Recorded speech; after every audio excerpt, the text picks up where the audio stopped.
നമസ്കാരം. സായുജിയുടെ മറ്റൊധ്യായത്തിലേക്ക് ഏവർക്കും സ്വാഗതം. കേരളക്കരയിലെ അപൂർവങ്ങളായ ബാലമുരുക ക്ഷേത്രങ്ങളിൽ ഒന്നായ ഉദയനാപുരം ക്ഷേത്രത്തിൻ്റെ വിശേഷങ്ങളുമായാണ് സായുജിയുടെ ഈ അധ്യായം നിങ്ങൾക്ക് മുന്നിലേക്ക് എത്തുന്നത്.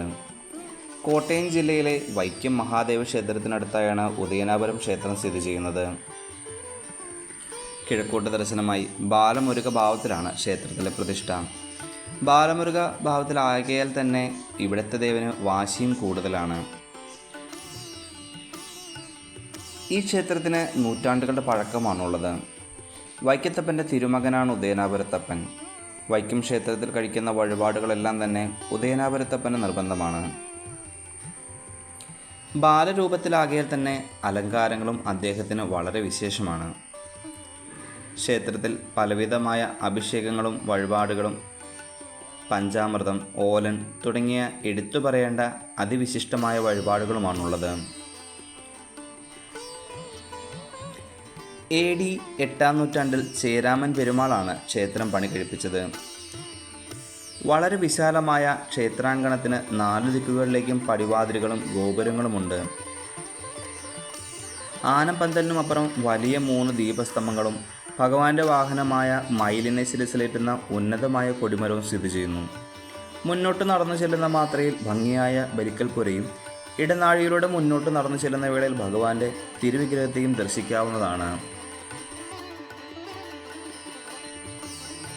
വലിയ പടിക്കെട്ടുകളോട് കൂടിയ ശ്രീകോവിലിൽ ശില്പചാരുതയാൽ മനോഹരമാക്കി തീർത്തിരിക്കുന്നു. ശ്രീകോവിലിനോട് ചേർന്ന് തന്നെ ഗണപതി, ദക്ഷിണാമൂർത്തി, പാർവതി പ്രതിഷ്ഠയുമുണ്ട്. നാലമ്പലത്തിലെ പ്രദക്ഷിണ വഴിയിൽ വളരെ ചേർന്ന് തന്നെ കുമാരനെല്ലൂർ ഭഗവതിക്ക് നിത്യവും ഭഗവതി സേവ നടത്തുന്ന പ്രത്യേക സ്ഥാനവുമുണ്ട്. ക്ഷേത്രത്തിൻ്റെ പുറത്തായി ഹിഡുംബൻ്റെ പ്രതിഷ്ഠയുമുണ്ട്. ബാലസുബ്രഹ്മണ്യനെ മുഴുക്കാപ്പോടെയുള്ള ദർശനം അത്യധികം എടുത്തു പറയേണ്ടതാണ്. നിത്യവും മുഴുക്കാപ്പ് വഴിപാടായി സമർപ്പിക്കാവുന്നതാണ്. വേലായുധ സ്വാമിയെ തൊഴുതു മടങ്ങുന്ന ഏവർക്കും അദ്ദേഹം അനുഗ്രഹിച്ച് ആശീർവദിക്കുന്നു. ഈ ക്ഷേത്രത്തിൻ്റെ ഉൽപ്പത്തിയെപ്പറ്റി ഒരു ഐതിഹ്യമുണ്ട്. ആദ്യകാലത്ത് ചേര രാജാവ് വൈക്കത്തിനടുത്ത് ദേവിക്കായാണ് ക്ഷേത്രം പണിതത്. സുബ്രഹ്മണ്യ സ്വാമിക്കായി കോട്ടയത്തിനടുത്താണ് മറ്റൊരു ക്ഷേത്രം പണി കഴിപ്പിച്ചത്. അങ്ങനെ ക്ഷേത്രങ്ങളുടെ പണികൾ പുരോഗമിക്കുന്ന വേളയിൽ മധുരമീനാക്ഷി ദേവിയുടെ മുക്കുത്തി മോഷണം പോയ വിവരം രാജാവിൻ്റെ ചെവിയിലെത്തി. ക്ഷേത്ര പൂജാരിയോട് നിശ്ചിത ദിവസത്തിനകം മൂക്കുത്തി തിരികെ കണ്ടെത്തി നൽകിയില്ലെങ്കിൽ തക്കതായ ശിക്ഷ നേരിടേണ്ടി വരുമെന്ന് രാജാവ് കൽപ്പിച്ചു. പൂജാരി ആകെ വിഷമിതനായി. താൻ ചെയ്യാത്ത തെറ്റിന് ശിക്ഷ നേരിടേണ്ടി വരുമോ എന്ന വിഷമത്തിൽ ഇതിൽ നിന്നും രക്ഷ നേടുവാൻ അദ്ദേഹം ദേവിയെ ഭജിച്ചു. ഏകദേശം 40 നാളുകൾക്ക് ശേഷം ദേവി സ്വപ്ന ദർശനം നൽകി. ദേശം വിട്ട് മറ്റൊരു ദിക്കിലേക്ക് യാത്ര ചെയ്യുവാൻ ഉപദേശിച്ചു.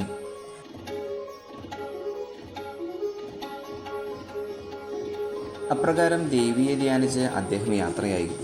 ആകാശമാർഗം ഒരു ദിവ്യ തേജസ്സായി ദേവി മുന്നേ സഞ്ചരിച്ചു. ഏറെ ദൂരം കഴിഞ്ഞ് ചേരരാജാവ് സുബ്രഹ്മണ്യ സ്വാമിക്കായി പണി കഴിപ്പിച്ച ക്ഷേത്രത്തിലെത്തിയപ്പോൾ തേജസ് അപ്രത്യക്ഷമായി. ഉടനെ തന്നെ ഒരു അശരീരിയും മുഴങ്ങി. കുമാരനല്ല ഊരിൽ. ഇതാണ് ഇന്നറിയപ്പെടുന്ന കുമാരനെല്ലൂർ ദേവീക്ഷേത്രം. ചേരരാജാവ് വൈക്കത്തിനടുത്ത് സുബ്രഹ്മണ്യ സ്വാമിയെയും പ്രതിഷ്ഠിച്ചു. വൈക്കത്തപ്പൻ്റെ തിരുമകനാണ് ഉദയനാപുരത്തപ്പൻ. വൈക്കത്തഷ്ടമി നാളിലെ ചടങ്ങുകളിൽ എല്ലാം തികച്ചും ഭക്തിസാന്ദ്രവും അതിലുപരി കുടുംബ ബന്ധങ്ങളിലെ വൈകാരികങ്ങളുമായ നിമിഷങ്ങളുമായാണ് കരുതപ്പെടുന്നത്. താരകാസുരനെ യുദ്ധത്തിൽ വധിച്ച് വിജയശ്രീലാളിതനായി വരുന്ന തൻ്റെ തിരുമകനെ അതിഥിയായി സ്വീകരിച്ച് ശ്രീലകത്ത് നൽകുന്ന പ്രത്യേക പൂജകളും അതിനുശേഷം മടങ്ങുന്ന മകനെ യാത്രയാക്കുന്ന ഒരു പിതാവിൻ്റെ നൊമ്പരവും അച്ഛനെ പിരിയുന്ന മകൻ്റെ വേദനയുമെല്ലാം ഒരു കുടുംബബന്ധത്തിൻ്റെ ഊഷ്മളതയും കരുതലിനെയും നമുക്ക് പകർന്നു നൽകുന്നതാണ്. ഉദയനാപുരത്തപ്പൻ്റെ മടക്കവേളയിൽ നാദസ്വരത്തിൽ ആലപിക്കുന്ന ദുഃഖകണ്ഠാരനാദം ഒരു പ്രദേശത്തെ മുഴുവൻ ദുഃഖത്തിലാഴ്ത്തുന്ന തരത്തിലാണ്.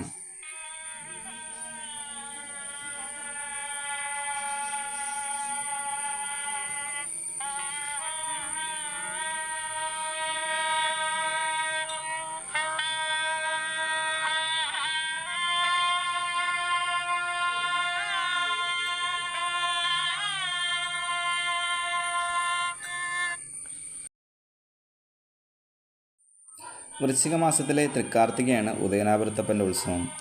തിരുവിതാംകൂർ ദേവസ്വം ബോർഡിനാണ് ക്ഷേത്രഭരണ ചുമതല. തൈപ്പൂയം, സ്കന്ദഷഷ്ഠി എന്നിവയും ഭക്തജനങ്ങളുടെയും ദേവസ്വത്തിൻ്റെയും കൂട്ടായ പരിശ്രമത്തിൽ വർഷാവർഷം ഏറ്റവും മികച്ച രീതിയിൽ നടത്തപ്പെടുന്നു.